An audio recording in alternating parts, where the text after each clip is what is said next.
बिहार में महागठबंधन के अंदर राम को लेकर तल्खी बढ़ गई है। जेडीयू और आरजेडी एक दूसरे से भिड़े हुए नजर आ रहे हैं। जहां प्रोफेसर चंद्रशेखर के बयान पर आरजेडी अड़िग है, वहीं जेडीयू साफ तौर पर कह रही है कि प्रोफेसर चंद्रशेखर इस पे माफ़ी मांगे। आइए समझते हैं इस पूरे मामले को अपने सहयोगी गणेश सम्राट से। तो गणेश, जैसा कि अभी बिहार की राजनीति में चल रहा है, महागठबंधन में आरजेडी और जेडीयू के बीच सब कुछ सही नहीं नज़र आ रहा है। रामचरितमानस को लेकर विवाद शुरू हुआ है, जिस पे जेडीयू बिल्कुल अडिग है कि रामचरितमानस का हम ये अपमान नहीं सहेंगे। वहीं आरजेडी अपने उस बयान पे अडिग है। तो इस बारे में क्या कहेंगे? देखिए सुनिधि, जिस तरीके से बिहार सरकार के मंत्री शिक्षा मंत्री हैं चंद्रशेखर ने बयान दिया, उसके बाद जेडीयू की तरफ से मंत्री अशोक चौधरी मैदान में आए और उन्होंने सीधे तौर पे कहा कि इस बयान से जनता दल यूनाइटेड का कोई लेना देना नहीं है और ना ही जनता दल यूनाइटेड के नेता नीतीश कुमार ऐसे बयानों के लिए किसी को माफ़ करने वाले हैं। उन्होंने सीधे तौर पर चेतावनी दी, कहा कि प्रोफेसर चंद्रशेखर जो शिक्षा मंत्री हैं वो इस बयान को वापस लें, इसके लिए माफ़ी मांगें। ऐसे बयान बीजेपी को फ़ायदा पहुँचाएगा। दरअसल अशोक चौधरी जिस वक्त इस तरीके की प्रतिक्रिया दे रहे थे सुनिधि, वो देखना होगा। एक तरफ प्रोफेसर चंद्रशेखर अपने बयानों पर अडिग हैं, वो कह रहे हैं कि वो माफ़ी नहीं मांगेंगे। दूसरी तरफ जनता दल यूनाइटेड का कहना है कि वो गलत बयान दे रहे हैं। श्री राम के ऊपर सवाल उठाना ही सही नहीं है। वो भगवान राम हर किसी के मन और मस्तिष्क में बसते हैं। भगवान राम पर टिक्का टिप्पणी करना महागठबंधन सरकार के सेहत के लिए ठीक नहीं है। यही वजह है कि जनता दल यूनाइटेड चाहती है कि आरजेडी ऐसे बयानों से बचे, लेकिन आरजेडी अपने बयान पर कायम है। इसके बाद मुसीबत बढ़ गई है कि महागठबंधन की सरकार कैसे चलेगी। यही वजह है कि जेडीयू की तरफ से यह दबाव देने की कोशिश की गई है। कहा गया, सार्वजनिक तौर पर मीडिया में कहा गया कि शिक्षा मंत्री अपने बयानों के लिए माफ़ी मांगे। अशोक चौधरी के बारे में समझिए कि अशोक चौधरी नीतीश कैबिनेट के एक सीनियर मंत्री हैं, नीतीश कुमार के बेहद करीबी हैं और उनका बयान इसलिए भी मायने हो जाता है कि वो बयान नीतीश कुमार से विचार विमर्श करने के बाद दिए होंगे। वो ऐसे अशोक चौधरी बोलने वाले हैं नहीं ऐसे मामलों पर। गठबंधन के जब मामला होता है तो अशोक चौधरी ने जिस तरीके से भगवान राम को लेकर या भगवान राम के चरित्र को लेकर जो उन्होंने बातें कही और उन्होंने अपना स्टैंड साफ कर दिया।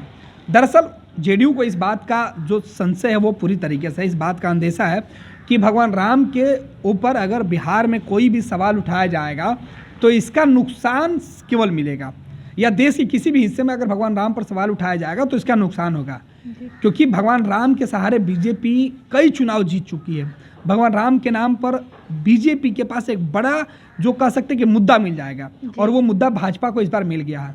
और इसी घबराहट में जेडीयू ने यह बयान दिया कि भाई आरजेडी कोटे के जो मंत्री हैं वो इस बयान को वापस ले लें। उनका व्यक्तिगत बयान है, इस बयान से सरकार का कोई लेना देना नहीं है। लेकिन अब तो सुधाकर सिंह के मामले ने महागठबंधन के अंदर जो रार है वो दिखने लगी है, क्योंकि मामला केवल चंद्रशेखर का ही नहीं है। इसके पहले सुधाकर सिंह का मामला है। देखिए, जब सुधाकर सिंह ने नीतीश कुमार को जवाब दिया था, उसके बाद से वो आए दिन नीतीश कुमार के ऊपर सवाल उठाते रहे हैं, नीतीश कुमार की नीतियों का आलोचना करते रहे हैं। और जेडीयू की तरफ से जब सवाल उठाया गया है, सुधाकर सिंह से माफ़ी मांगने के लिए कहा गया है, उनके बयान वापस लेने के लिए कहा गया है, उनको खामोश करने की कोशिश की जा रही है जनता दल यूनाइटेड की तरफ से कि वो आरजेडी के नेता लालू यादव या तेजस्वी यादव उनके ऊपर अंकुश लगाएं, वो लगाया नहीं जा रहा। तो जेडीयू जो सब्र कर रही थी वो सब्र का घड़ा अब फूटने वाला है, क्योंकि सुधाकर सिंह लगातार नीतीश कुमार के ऊपर हमलावर हैं। लेकिन तेजस्वी यादव या पूरी आरजेडी की बात कर लें, जो लोग जो सुधाकर सिंह पर कार्रवाई की बात कर रहे थे वो कह रहे थे कि लालू यादव तक शिकायत कर दी गई है, लालू यादव बीमार हैं, जैसे ही बहुत बेहतर हो जाएंगे सुधाकर सिंह पर कार्रवाई की जाएगी। लेकिन ये कहते कहते भी एक वक्त गुजर गया। नीतीश कुमार जो बिहार के मुख्यमंत्री और महागठबंधन के चेहरे हैं, उन्होंने खुद इस पर आपत्ति जताई थी और उन्होंने कहा था कि तेजस्वी यादव इस पूरे मामले को देखेंगे।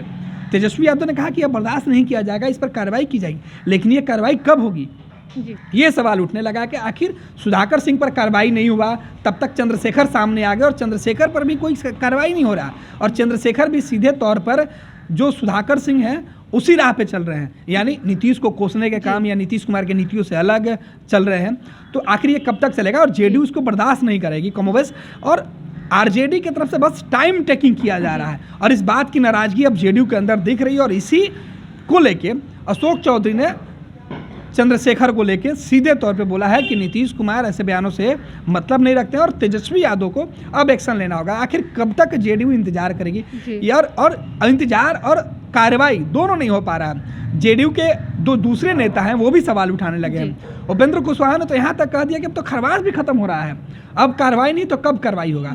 तो अब मुसीबत में महागठबंधन की सरकार है, यह साफ तौर पर दिख रहा है, क्योंकि जिस तरीके से बयानबाजी शुरू हो गया है और अशोक चौधरी ने जिस तरीके से शिक्षा मंत्री के बयानों का विरोध किया है, वो महागठबंधन के सेहत पर इसलिए भी अच्छा नहीं है क्योंकि इससे नीतीश कुमार की जो इमेज है वो डैमेज हो रही है। और नीतीश कभी भी इस तरीके से धार्मिक विवादों में नहीं पड़ना चाहते हैं। जब से वो सरकार में है या सरकार के पहले से विवादों में नीतीश कुमार नहीं रहे हैं, और धार्मिक विवाद उत्पन्न करना नीतीश कुमार के भविष्य के लिए भी खतरा हो सकता है, क्योंकि नीतीश 2024 के अगुवा के तौर पर पूरे विपक्ष को एकजुट करने में लगे हुए हैं। और ऐसे में नीतीश नहीं चाहते हैं कि 2024 के मंच पर नीतीश कुमार की छवि हिंदू विरोधी हो जाए, श्री राम के विरोधी के तौर पर उनको देखा जाए। सुनिधि जी, जैसा कि आपने कहा कि राम का जो टॉपिक है वो काफ़ी सेंसिटिव हो जाता है, और एक तरफ ये प्रोफेसर चंद्रशेखर के बयान पर वहाँ आरजेडी के जो प्रदेश अध्यक्ष हैं वो उनके साथ खड़े नजर आ रहे हैं, इस बारे में क्या कहेंगे? देखिए, ये डिपेंड होता है ना, अब जेडीयू या नीतीश कुमार चाहे जितनी भी आपत्ति कर ले, सुधाकर सिंह को आखिर इतना बैक कहाँ से सपोर्ट मिल रहा कि सुधाकर आरजेडी के मंत्री हैं, जेडीयू का जो गठबंधन है अभी सरकार चल रहा है, और फिर भी वो सरकार में रह के ऐसे शब्दों से बात कर रहे हैं, ऐसे शब्दों का इस्तेमाल कर रहे हैं जिस पर आपत्ति नीतीश कुमार को हो, और वो बार बार ऐसे शब्दों को दोहरा रहे हैं। इसका मतलब है कि उनको सीधे तौर पर सपोर्ट मिला हुआ है।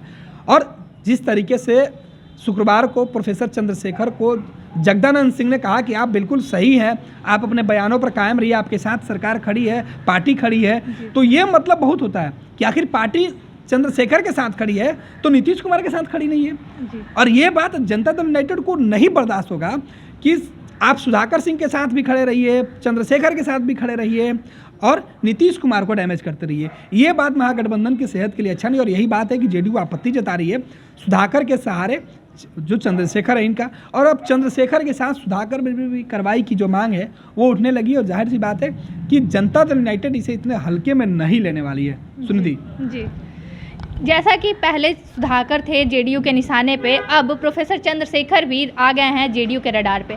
ये सारी जो चीज़ें चल रही हैं वो क्या रंग लाएंगी, क्या इसका असर होगा महागठबंधन पे और बिहार की राजनीति में, ये देखने वाली बात होगी। फिलहाल इस वीडियो में इतना ही। तमाम अपडेट्स के लिए बने रहें फर्स्ट बिहार के साथ। धन्यवाद।